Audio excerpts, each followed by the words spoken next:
What's up, everybody? Welcome to Podcast Now. I'm Alex. In this video, I want to talk about Sucker Punch. I want to talk about Ghost of Yote, infamous Sly Cooper. It was actually quite a busy day. We started off the day by getting a video of Ghost of Yote, I think 10 minutes on the dot, not 10:01, not 9:59. And it was simply almost a Hogwarts Legacy-esque video where they are just going through the environment. You're seeing how beautiful it looks, and you're hearing the music. And I thought, well, that really set the tone, because then you had Nate Fox, who I think is honestly an industry legend, doesn't get talked about in the same league as some really of his peers, even though I think he could be like more talented than some of his peers. But he did an interview with the Min-Max show, and where they do the rapid fire questions. I love that series. I think they do a really, really good job there. So I want to look over some of his answers. He talked about a lot of Ghost of Yote, and we'll go through that. But he also mentioned Sly a couple times, and he also mentioned Infamous a couple times, and I want to throw that out. But as part of these 9 things I want to talk about, though, and how I want to start this, is that video that they did, that 10-minute video.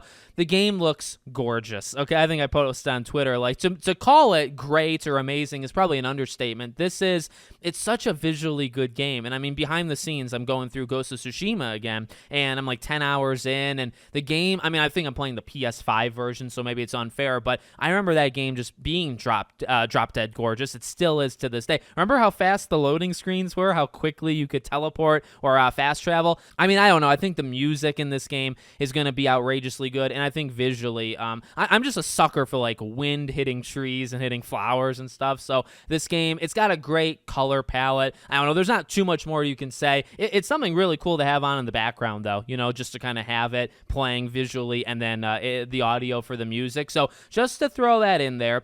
In terms of the details, okay, let's jump into that. So number 1 out of 8, let's say. Number 1 is that Ghost of Yote is going to have the same size map as Ghost of Tsushima. So it was asked kind of in the reverse. It was asked, like, how many Tsushima maps can fit inside Yote, and Nate Fox said it's actually the same. It's going to be the same size. This one was interesting because I don't think we've actually heard it before. So they talk about the gatedness, right? The missions being gated or blocked. And if you think about Tsushima, and again, it's good that I'm actually going back to play it, because I remembered, but I didn't remember all the way. I mean, it is very gated. You know, think about kind of blocking off the north side, or the entire north half of the map, until you get to a certain point. So they had talked about, or that he was asked, like, is it as gated? And he said no. He said there is a little bit of it. There is a little bit where they block you off in some points, but you have more freedom, let's say, than in Ghost of Tsushima. They talked about, by the way, things, you know, we can mention very briefly, but that's not technically part of my list. They threw out the villain thing again, which we've talked about before. So remember, the villains are actually in an order. It's not just like, here's 6 villains, handle them like any way you want. There actually is like things you're gonna have to like follow, which I think is for the best, you know, because I think it's actually very hard to make a narrative when all 6 of them, you can do the final one first and the first one last, and it doesn't make a difference. That means that the story is not so like stapled to them, which I think generally that's a weaker thing to do. They also talked about the story just in general, and kind of talked about, I think he said, like, more almost a relaxed compared to the first game. He talked about like how revenge is like the number one thing in Atsu's head, but he did say that it kind of starts where it's just purely revenge, and he kind of made, like, just the way he said it makes it sound like, okay, it's going to start as a simple revenge plot, which I think many of us are actually kind of tired of, but then it's probably going to evolve into something else, which I think is a very good thing, a very good sign. Okay, another thing is he talked about the weapons. So remember, this one doesn't have stances, it has the weapons that you unlock, and he was asked, do you unlock all the weapons in the beginning, or do you kind of get them throughout the game?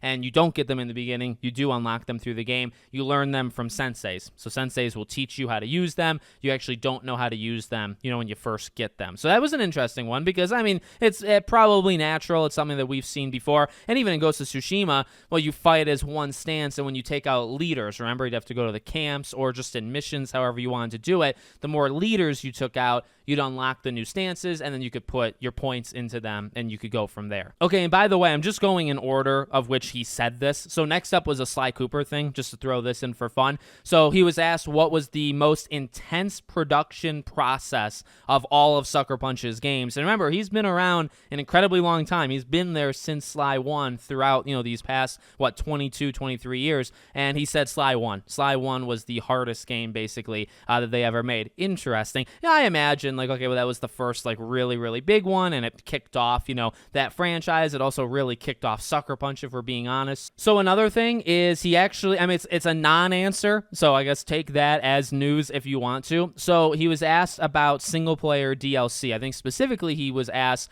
can you rule out, future single-player DLC? And he didn't say anything. He drank from his mug. He drank from his mug a couple times when he didn't want to answer stuff. So, look, we got the Icky Island DLC. Legends, technically, I would honestly consider at the time for Ghost of Tsushima to be DLC. I think you could probably call Yote Legends also DLC, but you kind of knew it was coming, or at least you thought maybe it could happen. And then now they already announced it, right? They announced it before the game even comes out. So I think this would be cool. We've kind of seen it. Spider-Man 2 was supposed to have DLC. God of War got Valhalla. These games generally get DLCs, and they're either reasonably priced. You can look at Icky Island. They're either reasonably priced or they're free. Legends was free. Valhalla was free. So I would imagine you're going to get a single-player DLC sometime in 2026 would be my guess. Okay, then some Jin-related questions. So Atsu is not related to, and she's never heard of Jin. But, again, he did the coffee mug drinking thing when he was asked if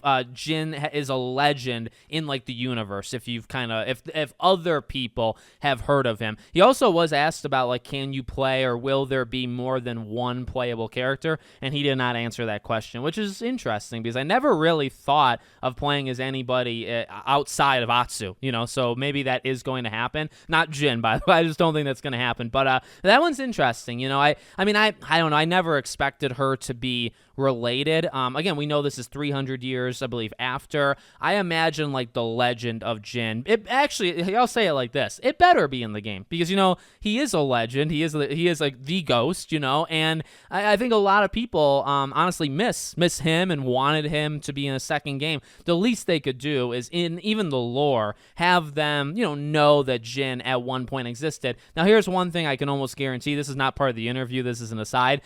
Sly Cooper, they have that armor set for Tsushima. I imagine you're going to get a classic Jin Sakai armor set, and that'll be a legendary outfit that you can find throughout the universe. They have to do that, to be honest with you, or at least they better do that. Okay, so the last two are Sly and Infamous related, okay? So number one was, he was asked, if you went in tomorrow and you said, okay, the next new game we're making is a Sly Cooper game, which, dreams can come true, and hopefully they do come true one day, for me in particular. So he was asked, okay, if you come in, you would do all that, how many people would say, I believe the word was F yeah, how many people would have that kind of excitement? He said only 10%. Only 10% of Sucker Punch would say F yeah if that was a thing. And he said, and because it was oh my God, really only 10%? And he said, it's been a long time, which is true. Sly 3 came out in 2005, and Sly 4 was after that, clearly numbers, but this was the last time Sucker Punch did it, right? And so, I think the quiet part out loud is it's been 20 years. It'll literally be 20 years in September, or late September, which is going to be awesome. And,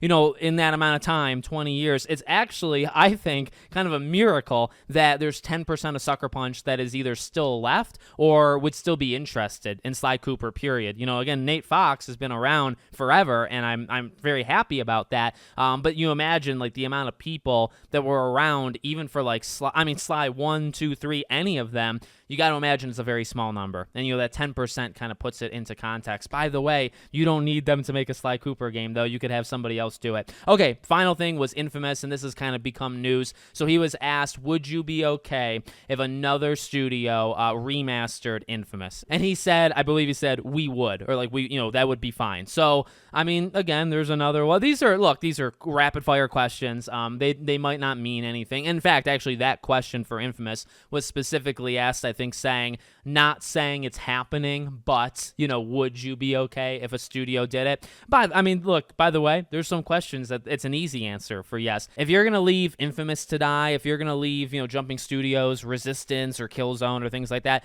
if you're going to leave those, you know, to the grave, if somebody comes up to you and asks to remaster it, the answer better be yes. There's no other answer that should ever be given, in my opinion. So there you go. Got some Ghost of Yote stuff and got some, I think, fun Sly Cooper and Infamous stuff as well. Let me know what you think. Make sure, as always, you're subscribed to the channel, bell icon turned on, and I hope to see you all on the next one.